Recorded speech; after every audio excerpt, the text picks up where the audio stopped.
एक बात आपसे कहना चाहता हूं। आपने दो बातें सुनी होंगी, एक सिद्धांत और एक चक्रवर्ती। चक्रवर्ती क्या होता है? जो 6 खंडों का अधिपति होता है, जो मालिक होता है। और सिद्धांत क्या होता है? जो हमें सिद्धि के अंत तक ले जाए, जो हमें अंतिम क्या है? मोक्ष का सुख, उस अंतिम सुख को देने वाला सिद्धांत होता है। ऐसा जैन सिद्धांत, ऐसे जैन सिद्धांत के परमवेत्ता होने के कारण परम पूज्य गुरुदेव को सिद्धांत चक्रवर्ती कहा जा सकता है। यह उपाधि उन पर फिट बैठती है। उन्होंने सिद्धांत को, जैसे एक चक्रवर्ती का जो चक्र होता है, जो चारों तरफ से उनकी परिक्रमा करता है और चक्रवर्ती के वैभव के साथ आगे आगे चलता है, ऐसे ही पूज्य गुरुदेव जब चलते हैं तो उनके आगे आगे आगम का सिद्धांत, उनके चारों तरफ आगम के सिद्धांत इस तरह से रहते हैं कि वे निश्चय को भी बहुत अच्छा बताते हैं और व्यवहार की भी सही जगह बता देते हैं। ऐसा उन्होंने आगम का प्रतिपादन जिस सरलता से, इतना सहज कि जब हम सुनते हैं तो ऐसा लगता है कि हम कोई अमृत की सरिता में, कोई अमृत गंगा में अनुपान कर रहे हैं। पूज्य गुरुदेव के चरणों में चलते हैं। प्रवचन के पूर्व में संचालक महोदय ने एक बात कही थी, उसी को ध्यान दिलाना चाहता हूँ। उन्होंने एक विशेषण जोड़ा था, किसके लिए जोड़ा था वो जाने, किंतु यदि मेरे लिए जोड़ा है तो उसको न जोड़े तो ज़्यादा अच्छा। उन्होंने ये विशेषण जोड़ा था कि सिद्धांत चक्रवर्ती, याद है? बोला है आपने? हाँ, उस समय जनता ज़्यादा नहीं थी, हमने सोचा कि पंडाल में खोलेंगे इस विषय को।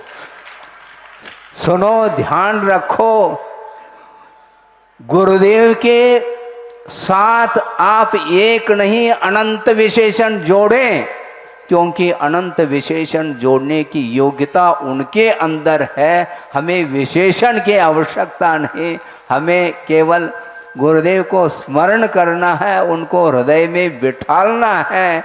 क्योंकि जिस समय मेरा प्रवेश था उस समय मैं अंगूठा छापता था, अभी भी मैं अंगूठा ही छाप रहा हूँ, ये ध्यान रखो।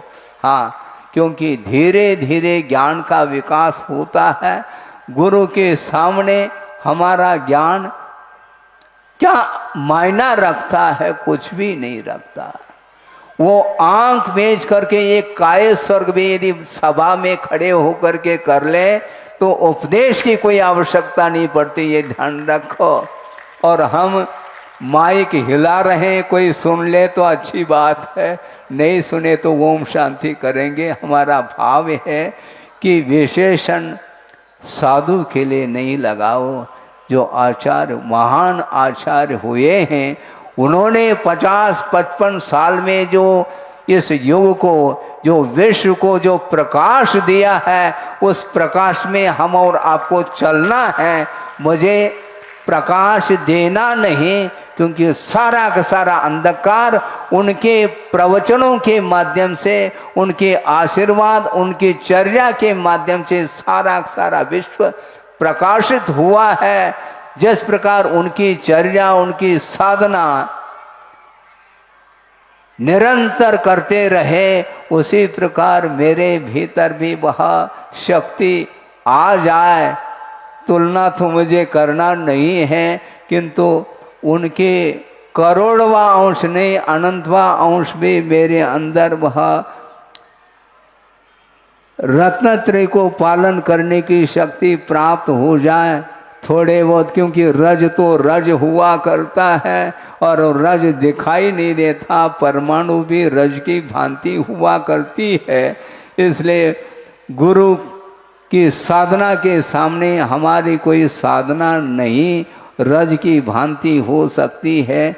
इसलिए भूल करके भी अपने लिए कोई विशेषणों का प्रयोग ना करें, क्योंकि विशेषणों से प्रभावित होकर के गाड़ी रिवर्स हो सकती है। ध्यान रखें, बहुत रिस्क है, क्योंकि अहंकार कभी भी जागृत हो सकता है। क्योंकि अहंकार के लिए, मद के लिए बहुत सारे साधन बताए हैं।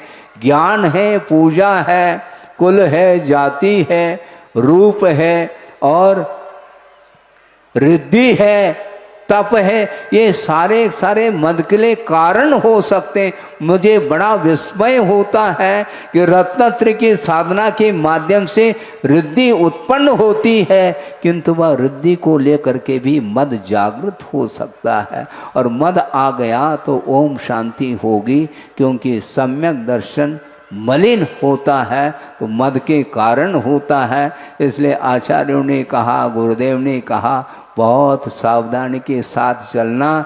चारों ओर वह राग का प्रदर्शन देखने को मिलेगा। बहुत सारे लोग तुम्हारी प्रशंसा करेंगे, उस प्रशंसा के बहाव में तुम आ जाओगे तो कभी भी कर्मों का विच्छेद नहीं कर पाओगे। हमें मोक्ष मार्ग पर निरंतर बढ़ना है। भवांतर जो साधना करता है तब कहीं जा कर के वह उसको सफलता मोक्ष मार्ग में मिलती है। इसलिए हम इतना ही कहना चाहते हैं, हम साधु के रूप में मैं अपने आप को देखना चाहता हूँ।